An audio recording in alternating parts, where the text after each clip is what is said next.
দাঁত তোলানোর পরে শ্বশুরবাড়ির সবাইকার আসল রূপ আমি দেখে নিয়েছি, কে কেমন ব্যবহার করেছে না করেছে। আমার যে দাঁতটা তুলিয়েছিলাম ওটা কি ব্যথা করেছিল, আজকে সবটাই ভিডিওতে বলবো। So hi everyone, good morning. আবার স্বাগত আমার একটি নতুন ব্লগে। আশা করছি সকলে খুব ভালো আছেন আর সুস্থ আছেন, আর আমি আগের তুলনায় একটুকু সুস্থ রয়েছি। আজ হলো সোমবার, এখন ঘড়ির কাঁটায় সকালে 6:10 মতো বাজবে। এখন থেকেই আজকের ব্লগটা আমি শুরু করছি। আশা করছি আজকের ব্লগটি আপনাদের ভালো লেগে থাকবে। আজকে তো যাবো দাঁত তোলানোর জন্য, তো সেই কারণে সবার প্রথমে সকালে উঠে পড়ে কাচাকুচি করে একেবারে স্নানও সেরে নিয়েছি।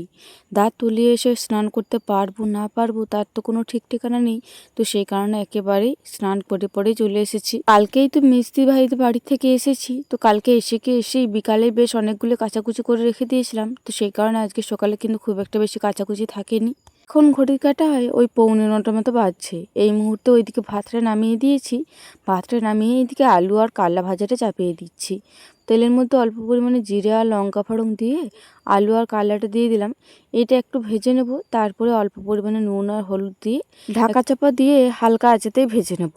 এই আলু কাল্লা ভাজাটা যদি জল দিয়ে দেওয়া হয় তাহলে কিন্তু খেতে খুব একটা বেশ ভালো লাগে না, তবে যদি ঢাকা দিয়ে ভাজা হয় খেতে কিন্তু বেশ ভালো লাগে। এদিকে তো আজকে দাঁত তোলাতে যাব, তো সেই কারণে দিদিভাই চলে এসেছে। দিদিভাই সোনা বাবাকে খাবার খাওয়াচ্ছিল, বললো তুই যা, তুই রেডি হোগা, সোনা আমাকে খাইয়ে ঘুম পাড়িয়ে দে, তারপরে আমি উনুন শালে ঢুকছি। যাই হোক, ওইদিকে আলু কাল্লা ভাজাটা চাপিয়ে পরে আমি গিয়েছিলাম সোনামাকে খাবার খাইয়ে ঘুম পাড়ানোর জন্য। আমি কিন্তু সোনামাকে নিয়ে আসিনি, সোনামাকে রেখেই দিয়ে এসেছি। এর আগের দিনকেও যেমন সোনামাকে নিয়ে আসেনি, আজকেও নিয়ে আসেনি। দিদিভাই বললো সোনামা কোনো রকম জ্বালাতন করছে না, তুই রেখে দিয়ে চলে যা। আর ওর ভাইয়ের সঙ্গে ঘুরে ঘুরে খাবারটাও খেয়ে নিচ্ছে, তো সেই কারণে সোনামাকে রেখে দিয়েই চলে এসেছি। এখন ঘড়ির কাঁটায় হয়তো ওই 10:10-15 মতো বাজবে। এই মুহূর্তে আমরা ঘর থেকে বেরিয়ে পড়েছি। ঘর থেকে বেশ অনেকটাই রাস্তা চলে এসেছি। এটা ধোলাই পেরিয়ে আমশোলের রাস্তাতে ঢুকে গিয়েছি। আর এই রাস্তাটা দেখতে এতটাই সুন্দর লাগে কি আর বলবো। সোনামাকে যেহেতু আমার সঙ্গে নিয়ে আসেনি, ব্রেস্ট ফিডিং তো করাতে হবে না, তো সেই কারণে চুড়িদার পরেই চলে এসেছি। তাছাড়া অন্যদিন শাড়ি পরে আসতে হয়। যাই হোক, হাসি মুখে যাচ্ছি তো বটে, জানি না আসার সময় কি অবস্থা হবে। যাওয়ার সময় তো ভিডিওটা করতে পারছি, আসার সময় কি করব তা তো জানি না। যাই হোক, ওইদিকে আবার ডাক্তারবাবু ফোন করেছিল যে তোমরা কি বেরিয়ে এসো। আমি কিন্তু চেম্বারের মধ্যে চলে এসেছি।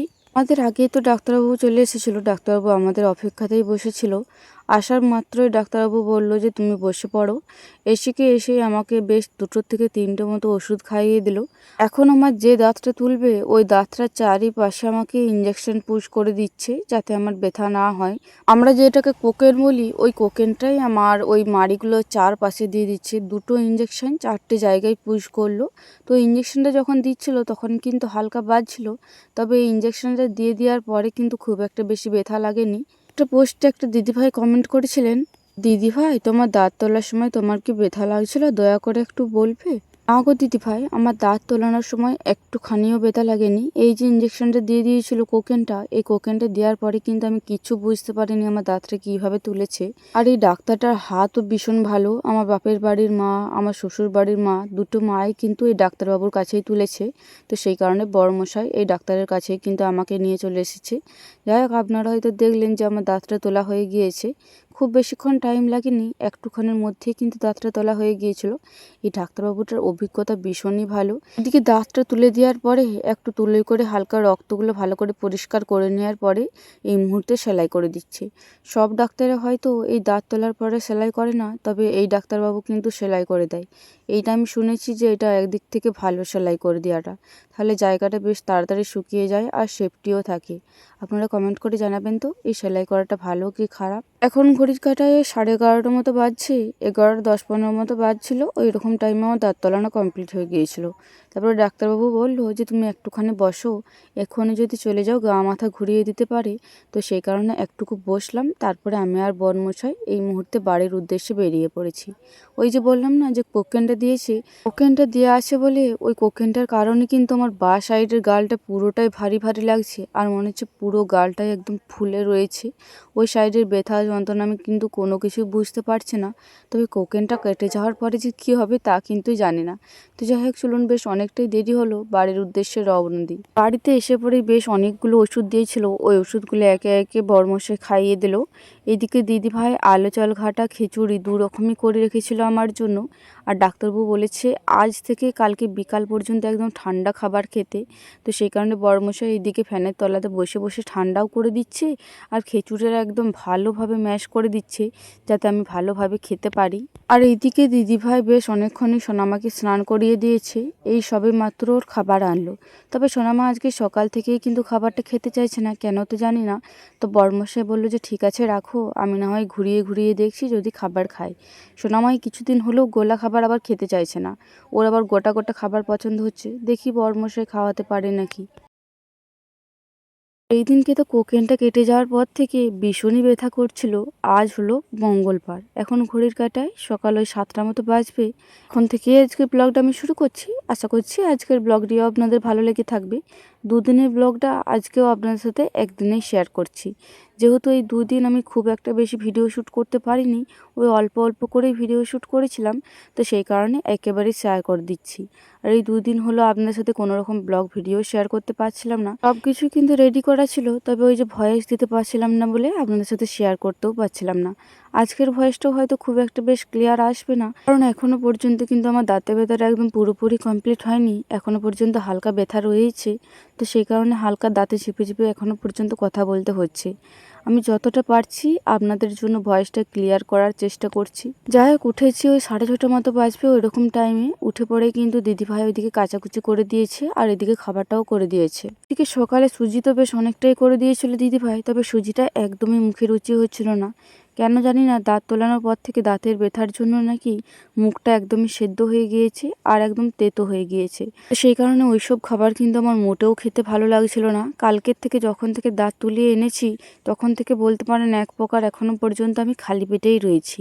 ওই 1 চামচ 2 চামচ করে খাচ্ছি আর থাকছি। বরমশাই তো কালকের থেকেই দেখতে পাচ্ছে যে আমি কিছুই খাচ্ছি না, তো সেই কারণে বললো দাঁড়াও ডাব বেড়ে দিচ্ছি, ডাবের জলটা একটু খাও, পেটটাতে একটু হলেও থল দেবে আর শরীরটাতে একটু হলেও এনার্জি পাবে। এইদিকে বড়মশাই ডাব কাটতে বসেছে আর ওদিকে সোনামা আর সোনা পাপাও চলে এসেছে। এইদিকে ভেবেছিল যে ডাব বেরোবে, তবে বড়মশাই বলছে এই রে দেখলে নারকেল বেঁধে গিয়েছে। তবে নারকেলটা কিন্তু এই সবে মাত্রই বেঁধেছে, জলটা বেরিয়েছে তবে খুব অল্প বেরিয়েছে, খুব একটা বেশি বেরোয়নি।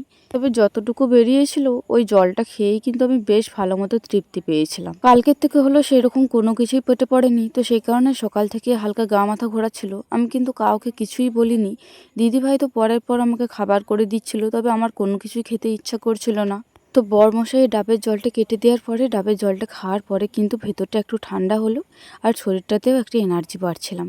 সত্যি করে ভাগ্য করে একটা বর পেয়েছিলাম জানেন তো। ভালোবেসে যখন বিয়ে করেছিলাম তখন হয়তো ভেবেছিলাম যে ভালোবেসে বিয়ে করে ঠকে গিয়েছি, তবে এখন বুঝতে পারছি যে না, ঠকে যায়নি। আমার যখন শরীর খারাপ হয় তখন বিশেষ করে ও কিন্তু ভীষণভাবে আমার পাশে থাকে, আমার কেয়ারিং করে। আজ দেখুন না, ওর বাইরে যাওয়ার কথা ছিল, হোটেলের ম্যানেজার অনেকবারই ফোন করেছে, তবে বিশেষ করে আমিও অসুস্থ রয়েছি, তো সেই কারণে বিশেষ করে ও কিন্তু বাইরে গেল না, বললো তুমি একটুখানি সুস্থ হয়ে যাও তারপরেই বাইরে যাব। আপনাদের সাথে তো এখন ঘরের কোনো কাজকর্ম ভিডিও শেয়ার করতে পারবো না, কারণ দিদিভাই আমাকে কোনো কিছুই করতে দিচ্ছে না, একদম পুরো বেড রেস্টে রেখেছে বলতে গেলে চলে। এখন এই বিকাল 5টা মতো বাজবে, এই মুহূর্তে রুমের মধ্যে এলাম, ঘরের বিছানাটা একটু অগোছালো ছিল। বড়মশাই কিছুক্ষণ আগেই উঠলো, তো সেই কারণে বিছানাটা বাগাতে পাইনি। আর এই যে এইদিকে আমার সোনা পাপাটা আমার রুমটাতেই ঘোরাফেরা করে জানেন তো। ও যতক্ষণ হলের মধ্যে থাকবে 2-1বার হলেও আমার এই রুমটার মধ্যে আসবে, এতে করে কিন্তু আমারও বেশ ভালো লাগে। ও যেদিনকে আমার রুমের মধ্যে না আসে সেই দিনকে আমার মনটা একটু বেশি খারাপ হয়ে যায়। তো যাই হোক, এইদিকে আমি বিছানাটা ভালো করে বাগিয়ে নিয়েছি। শরীর খারাপ যতই হোক, রুমের মধ্যে এই বিছানাটা যদি আমার টান টান করে পাতা না থাকে আমার শরীরটা যেন আরোই খারাপ হয়ে যায়। তবে বিছানাটা যদি ভালো করে বাগানো থাকে মনটা শরীরটা দুটোই বেশ ভালো লাগে। চলুন, এইদিকে আমার বিছানাটা তো পাতা হয়ে গিয়েছে, ওইদিকে দিদিভাই ডাকছে যে সোনা পাপাকে রেডি করানো হয়ে গিয়েছে, বুনু একবার আয়, তোর চুলটা একবার ভালো করে ছাড়িয়ে দিই। ওইদিকে সোনামাকে সোনা পাপাকে দুজনাকে দিদিভাই খাইয়ে পরে রেডি করিয়ে দিয়েছে। সোনামাকে নিয়ে গিয়েছে ওর বাবা, আর সোনা পাপা বাড়িতেই রয়েছে। এই যে দেখুন, সোনা পাপা কিন্তু এখন অনেক কায়দা কানুন শিখেছে। ওর একটু কিছু হলেই ওর মাকে আমাকে দুজনকে এসে পড়ে বলবে, মা এই জায়গাটা আমার হু হয়ে গিয়েছে, ওই জায়গাটা একটু ফু দিয়ে দাও তাহলে ভালো হয়ে যাবে। দুজনাকার মধ্যে কেউ তো এখনো পর্যন্ত কথা বলতে শিখেনি, ওদের ইশারার কথাগুলোই কিন্তু বেশ ভালো লাগে। শ্বশুরবাড়ির বউদের যখন শরীর খারাপ হয় তখনই আপনি শ্বশুরবাড়ির লোকজনদের আসল ব্যবহার আসল রূপ আপনি দেখতে পারবেন। এরকম আমিও দাঁত তোলানোর পরে শ্বশুরবাড়ির দুটো লোকের আসল রূপ দেখলাম। এক হচ্ছে দিদিভাই আর দুই হচ্ছে বড়মশাই। আমি যখন থেকে দাঁত তুলে এসেছি তখন থেকে কিন্তু এই দুটো মানুষ আমার যত্নের কোনো শেষ রাখেনি। মানে টাইম বাই টাইম বুনু এই খাবি, বুনু ওই খাবি, বুনু এই করে নিবি আয়, বুনু ওই করে নিবি আয়, বা বড়মশাই টাইম বাই টাইম জিজ্ঞাসা করা তোমার কি গালে ব্যথাটা বেড়েছে বা গালে ব্যথাটা করছে, এই ওষুধটা খাবে টাইমে, ওই ওষুধটা খাবে। এমনিতেও কিন্তু সবাই আমার সঙ্গে ভালো ব্যবহারই করে, তবে এই দাঁত তোলানোর পরে বিশেষ করে এই দুটো মানুষের আসল রূপটা আমি দেখতে পেলাম।